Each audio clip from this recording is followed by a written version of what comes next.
নমস্কাৰ, এটা নতুন ভিডিঅ'লৈ আপোনালোকক পুনৰবাৰ স্বাগতম জনাইছোঁ আৰু আশা কৰোঁ আপোনালোক সকলো ভালে আছে। আৰু যিহেতু মই অকণমান আগতে এটা ভিডিঅ' দি কৈছিলোঁ যে আজি মই দুটাকে ভিডিঅ' দিম আৰু প্ৰথম ভিডিঅ'টো ইতিমধ্যে মই আপোনালোকৰ আগত প্ৰকাশ কৰিছোঁ যে অগ্নিনাভ মন্দিৰক লৈ যি বিতৰ্কৰ সৃষ্টি হৈছে, কি কাৰণে বিতৰ্ক হৈছে, কি কথা, সেই কথাখিনি আপোনালোকক জনাবলৈ চেষ্টা কৰিছোঁ। আৰু তাতো আপোনালোকে যিখিনি মৰম দিছে, যিখিনি কমেণ্ট কৰি জনাইছে যে কথাখিনি মোৰ কথাখিনি যুক্তিসংগত হয় নে নহয় আপোনালোকে জনাইছে, তাৰ কাৰণে আপোনালোকক অশেষ ধন্যবাদ জ্ঞাপন কৰিছোঁ। আৰু এতিয়া যিটো মই ভিডিঅ' প্ৰকাশ কৰিব ওলাইছোঁ, যিটো ভিডিঅ' বনাব ওলাইছোঁ, সেই ভিডিঅ'টো আপোনালোকে বহুতে মোক কমেণ্টৰ যোগেদি সুধি থকা, বহুতে মোক মেছেজত সুধি থকা এটা ভিডিঅ', যিটো ভিডিঅ'ৰ দ্বাৰা যিখিনি কথাৰ দ্বাৰা আপোনালোকেও বুজি পাব যে আচলতে হনুমান চালিচা আৰু বজৰং বানৰ মাজত থকা পাৰ্থক্য, আৰু সেই হনুমান চালিচা আপুনি কেতিয়া পঢ়িব আৰু বজৰং বানখন কেতিয়া আপুনি কি পৰিস্থিতিত কেনেকৈ পঢ়িব, কেনেধৰণে কৰিব, কি কথা, গোটেই কথাখিনি মই এই ভিডিঅ'টোত জনাবলৈ আগবাঢ়িছোঁ। আৰু এই যে গামোচাখন লৈ আছোঁ মই, এইটো তেওঁলোকৰ ভাষাত কি কয়, মিচিং ভাষাত মই নাজানো।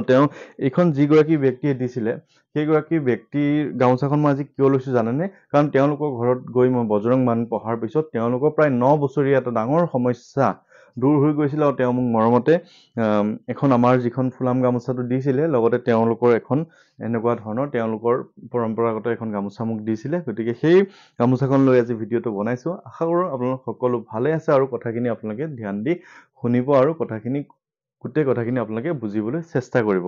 কথাটো হ'ল যে আমি হনুমান চালিচাখন কেতিয়া পঢ়িব লাগে আৰু বজৰং বানখন কেতিয়া পঢ়িব লাগে। আৰু প্ৰথম প্ৰশ্নটো হ'ল যে আপোনালোকে মোক সুধি থকা যে বজৰং বান আৰু হনুমান চালিচাখন একেই নে বেলেগ বেলেগ।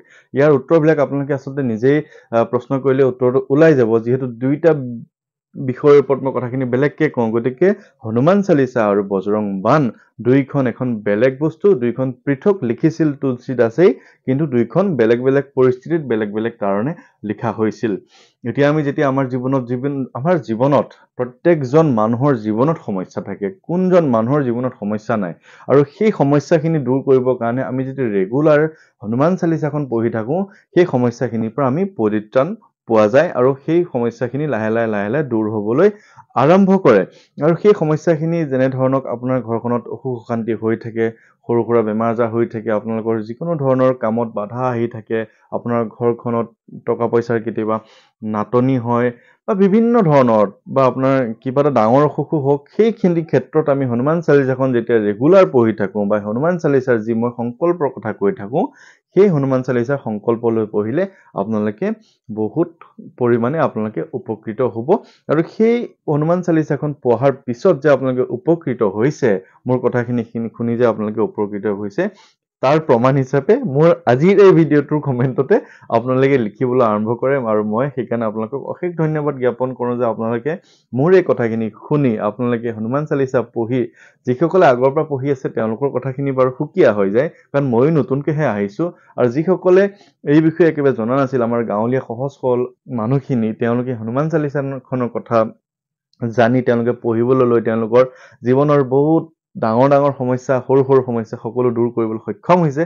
সেইকাৰণে মই নিজকে আচলতে ধন্য মানিছোঁ যে মই কিবা এটা আপোনালোকৰ কাৰণে কৰিব পাৰিছোঁ। কিন্তু আহি গ'ল এতিয়া প্ৰশ্ন বজৰং বানৰ ওপৰত।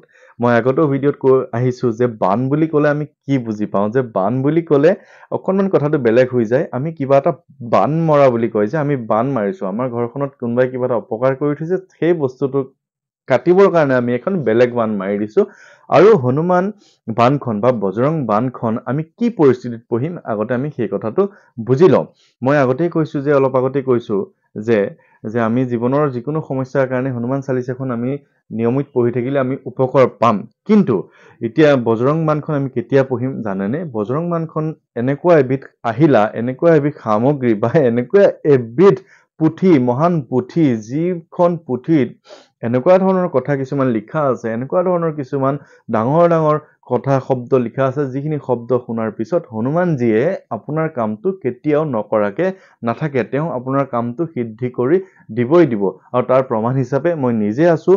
মই যিকেইখন ঘৰত এতিয়ালৈকে বজৰং বানখন পঢ়ি দিছোঁ, তেওঁলোকে মোক প্ৰতিদিন ফোন কৰি থাকে যে তেওঁলোকৰ ঘৰত নিগেটিভিটিখিনি আঁতৰ হৈছে, তেওঁলোকৰ ঘৰত যিখিনি সমস্যাৰ কাৰণে মোক মাতিছিলে, সেই সমস্যাখিনি কিছুমানৰ লগে লগে শেষ হৈ যাবলৈ আৰম্ভ কৰিছে, আৰু কিছুমানৰ দুদিনমান দেৰি হৈছে, সমস্যা লৈ কথা কিছুমান ধৰি লওক বহুত পুৰণা সমস্যা থাকে, অসুখ অশান্তি কিছুমান থাকে।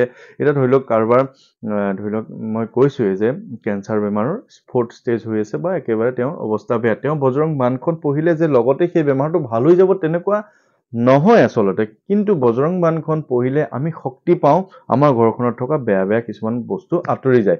এতিয়া মই সেই কথাটো কৈ দিওঁ যে বজৰং বাণখন আমি কেতিয়া পঢ়িম? আপোনাৰ যিকোনো কাম সিদ্ধি হ'বলৈ গৈ আছে, যিকোনো কাম আপোনাৰ ফালে গৈ আছে, কিন্তু একেবাৰে শেষৰ মুহূৰ্তত আপোনাৰ কামটো নহয়গৈ। আপোনাৰ ঘৰখনলৈ পইচা আহে, উপাৰ্জন আপুনি ঠিকেই কৰি আছে, কিন্তু একেবাৰে শেষত আপুনি গম পায় যে আপোনাৰ উপাৰ্জনখিনি কেনি গ'ল, কোনফালে গ'ল, কেনি খৰচ কৰিলে গম নাপায়। আপোনাৰ শেষৰ ফাললে বা আপোনাৰ ঘৰখনত আকৌ আপুনি কাৰোবাৰ পৰা ধাৰ লৈ চলিব লগা হৈছে।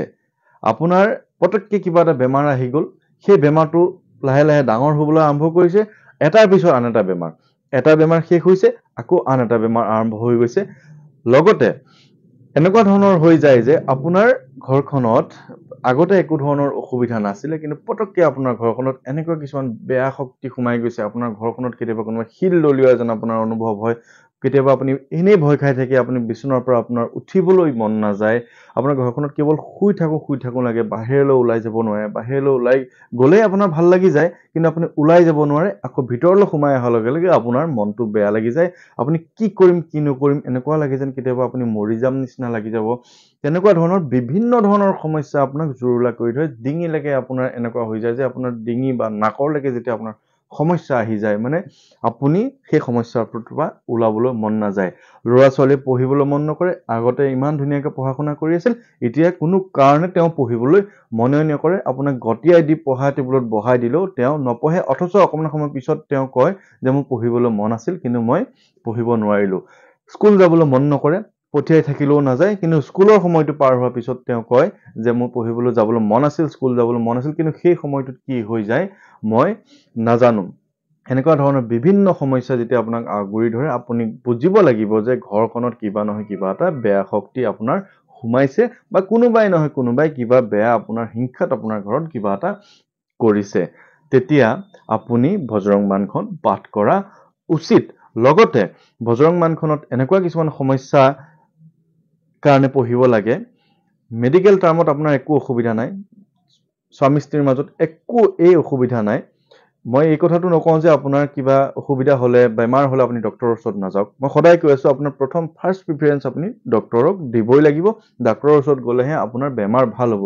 কিন্তু কেতিয়াবা এনেকুৱা হৈ যায় যে আপুনি ডাক্তৰৰ ওচৰত গৈছে, ডাক্তৰে আপোনাক টেষ্ট কৰিছে, কিন্তু সকলো টেষ্টে নিগেটিভ। আপুনি তেওঁ দিয়া ঔষধ খাইছে, ঔষধৰ পৰাও আপুনি পৰিত্ৰাণ পোৱা নাই। তাকে দেখি আপুনি ডক্তৰ সলাই দিছে, আকৌ টেষ্ট কৰিছে, আকৌ নিগেটিভ, কিন্তু আপোনাৰ বেমাৰটো ভাল হোৱা নাই। তাৰমানে আপোনাৰ সেই ক্ষেত্ৰত মেডিকেল টাৰ্মত আপুনি একো সহায় নাপায়। তেতিয়া আপুনি বুজিব লাগিব যে আপোনাৰ ঘৰখনত কিবা নহয় কিবা এটা বেয়া শক্তি আছে, কোনোবাই কিবা নহয় কিবা এটা আপোনাৰ বেয়া কৰি থৈছে। তেতিয়া আপুনি বজৰং বাণখন পাঠ কৰা উচিত। বজৰং বাণখন ইমান বেছিও টান নহয় যে আপুনি নিজে পঢ়িব নোৱাৰিব। বজৰং বাণখন আপুনি নিজেই পঢ়িব পাৰিব। বাণ মানে আপুনি বাণ মাৰিব লাগিব যে আপুনি ঘৰখনত কিবা এটা বেয়া শক্তি আছে, সেই বেয়া শক্তিটো আঁতৰাবৰ কাৰণে আপুনি বাণ মাৰিছে। অব বিলম্ব কে হি কাৰণ স্বামী, কৃপা কৰহু উৰ অন্তৰ্যামী। মানে আপুনি এতিয়া তুমি সেই ভগৱান, সেই হনুমান, তুমি এতিয়া কি কাৰণে বিলম্ব কৰি আছা? কৃপা কৰা, আমাৰ ঘৰখনত তুমি কৃপা কৰা। এনেকুৱা ধৰণৰ কিছুমান শব্দ আছে। নিশ্চয় প্ৰেম প্ৰতীতে বিনয় কৰে সন্মান, তেহি কে কাৰজ সকল শুভ সিদ্ধ কৰে হনুমান। जय हनुमंत संत हितकारी, सुन लीजिए प्रभु अर्जी है हमारे, जन के काज विलंब न कीजिए, आतुर दौड़ी महासुख दीजिए। মানে হে প্ৰভু, হে হনুমান, তুমি আমাৰ কথা শুনা, আমাৰ নিবেদন শুনা, আমাৰ আবেদন শুনা। তুমি আমাৰ কামটোত বিলম্ব নকৰিবা, আমাৰ কামটো তুমি ইমিডিয়েট কৰি দিয়া। নিৰ্দেশ দিয়া হয় এক প্ৰকাৰ হনুমানক, আমি হনুমানজীক আমি নিৰ্দেশ দিওঁ যে তুমি মোৰ কামটো ইমিডিয়েট কৰি দিয়া।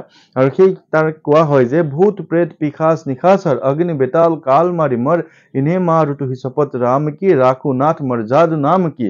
তাৰ মানে হৈছে যে ভূত প্ৰেত কিবা যদি বেয়া শক্তি কিবা সোমাই আছে, আমাৰ ঘৰখনতে হওক, আমাৰ মনতে হওক, বা ঘৰখনৰ কাৰোবাৰ মনত মনোমালিন্য হৈ আছে, তাৰ মনত যদি কিবা বেয়া ভাৱ সোমাই আছে, ভূত প্ৰেতৰ ছায়া সোমাই আছে, তুমি সেইখিনিক মাৰি দিয়া। প্ৰভু, তোমাক ৰামৰ শপত দিছো, তুমি ইমিডিয়েট মোৰ কামটো কৰি দিয়া, আৰু কামটো কৰি পেলাই তুমি ৰামৰ মৰ্যাদাটো ৰাখা। এনেকুৱা ধৰণৰ কথা যেতিয়া আমি হনুমানজীক আমি ধূপ জ্বলাই বা আমি চাকি জ্বলাই বন্তি জ্বলাই আমি বজৰং বাণখন পঢ়ি দিম, তেতিয়া হনুমানজীয়ে আমাৰ সেই আবেদনটো যদি আমি সত্যত আছো, আমাৰ কথাটো যদি তেওঁ কৰি দিব পৰাৰ অৱস্থাত আছে, আপোনাক লগে লগেই সেই কথাটো বুজি তেওঁ কৰি দিব। আৰু সেইখিনি মই প্ৰমাণ হিচাপে মই নিজে আছো, কাৰণ মই যিখিনি ঘৰত বজৰং বাণখন পাঠ কৰিছো, তেওঁলোকৰ ঘৰত তেওঁলোকে মনৰ যিখিনি শুদ্ধতাৰ কাৰণে, যিখিনি পৰিত্ৰাণৰ কাৰণে তেওঁলোকে বজৰং বাণ মোৰ হতুৱাই পাঠ কৰাইছিলে, তেওঁলোকৰ কিন্তু সুফল লাভ কৰিছে। কিন্তু মই আপোনালোকক কৈছো যে আপোনালোকে নিজে বজৰং বাণখন পাঠ কৰিব পাৰে, তাত কোনো ধৰণৰ অসুবিধা নাই। আপোনালোকে নিজে বজৰং বাণখন পাঠ কৰক, তাত ইমান বেছি শক্তি আছে, ইমান বেছি পাৱাৰফুল হয় হনুমানজী, আপোনাক কোনোবা নহয় কোনোবা ক্ষেত্ৰত তেওঁ মানে উদ্ধাৰ কৰি নিবই। এই ক্ষেত্ৰত আপুনি কেতিয়াও ভয় কৰিবলগীয়া কাৰণ নাই, কেতিয়াও চিন্তা কৰিবলগীয়া কাৰণ নাই।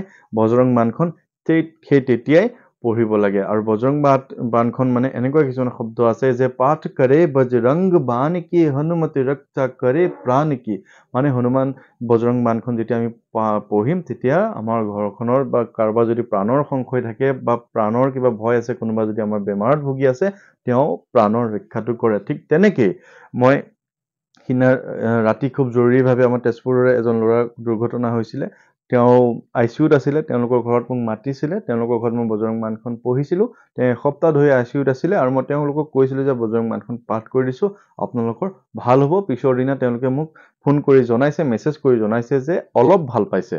অলপ ভাল পোৱাটোৱে বহুত ডাঙৰ কথা। আৰু মোক প্ৰত্যেক দিনাই ভাল ভাল খবৰ কিছুমান আহি আছে, যিবোৰ কথা মই অহা কাইলৈ 1 তাৰিখ 1 ডিচেম্বৰ আপোনালোকৰ আগত শ্বেয়াৰ কৰিম। কিছুমান কথা বহু লোকে বহু পৰিত্ৰাণ পাইছে, বজৰং বাণখন নিজে পাঠ কৰি পৰিত্ৰাণ পাইছে। গতিকে আপোনালোকে সেই বজৰং বাণখন তেনেধৰণে পঢ়িব, বিশেষ একো নিয়ম নাই। যেনেকৈ চালিচাখন পঢ়ে, আপুনি পঢ়াৰ আগত ধুনীয়াকৈ ৰাম, সীতা, হনুমান, লক্ষণ সকলো থকা ৰাম দৰবাৰৰ এখন ফটো পায়, নহলে কেৱল হনুমানজীৰ এখন ফটো আনি ধুনীয়াকৈ জয় শ্ৰীৰাম জয় শ্ৰীৰাম জয় শ্ৰীৰাম ক'ব, তাৰপিছত জয় হনুমান ক'ব, বজৰং বাণখন পাঠ কৰিব, মনৰ কথাখিনি মনত ৰাখিব, আৰু তেওঁক ক'ব যে মই এই কথাটোৰ কাৰণে বজৰং বাণখন পাঠ কৰিব ওলাইছো, আপুনি যাতে মোক কৃপা কৰে। আপোনাৰ সেই বজৰং বাণখন যেতিয়া আপুনি শুদ্ধ মনেৰে পঢ়িব, আপোনাৰ সেইখিনি কৃপা তেওঁ কৰিবই কৰিব। গতিকে আপুনি চিন্তা কৰাত কোনো প্ৰয়োজন নাই। আৰু বজৰং বাণখন পাঠ কৰাটো ইমান বেছিও টান নহয়, কিন্তু শুদ্ধকৈ পঢ়িব। শুদ্ধকৈ পঢ়াটো জৰুৰী, কাৰণ আমি বাণ মাৰিছো। আমাৰ সেই বাণ শুনি ঘৰত থকা ভূত প্ৰেত পলাব লাগিব। আমাৰ কিবা বিপদ আহিছে যদি আঁতৰিব লাগিব। আমাৰ ঘৰত যদি কোনোবাই যিমান যি বেয়া শক্তি প্ৰয়োগ কৰি থৈছে, সেইখিনি আমাৰ ধ্বংস হ'ব লাগিব। আমাৰ গাঁৱলীয়া সমাজত এতিয়াও আছে, কাৰোবাৰ ঘৰত আহি ৰাতি মনে মনে কিবা পুতি থোৱা, কাৰোবাৰ ঘৰত বেজি গুলি লৈ পুতি থোৱা, কাৰোবাৰ ঘৰত কিবা ৰবাব টেঙাত কিবা গজাল পুতি থোৱা, কাৰোবাৰ ঘৰত ঔটেঙাত কিবা পুতি থোৱা, এনেকুৱা বেয়া শক্তি কিছুমান আজিও আমাৰ সমাজত চলি আছে। এই সমাজৰ যিবিলাক বেয়া মানুহ, সেই বেয়া মানুহখিনি পৰিত্ৰাণ দিবলৈ মই সেই মানুহখিনিক আপোনালোকে যে বিপদত পৰিছে, আপোনালোকক উদ্ধাৰ কৰিবলৈ সহজ প্ৰথা দি আছো। হনুমান চালিচা পঢ়ক, নহলে একেবাৰে উপায় নাপালে বজৰং বাণ পঢ়ক।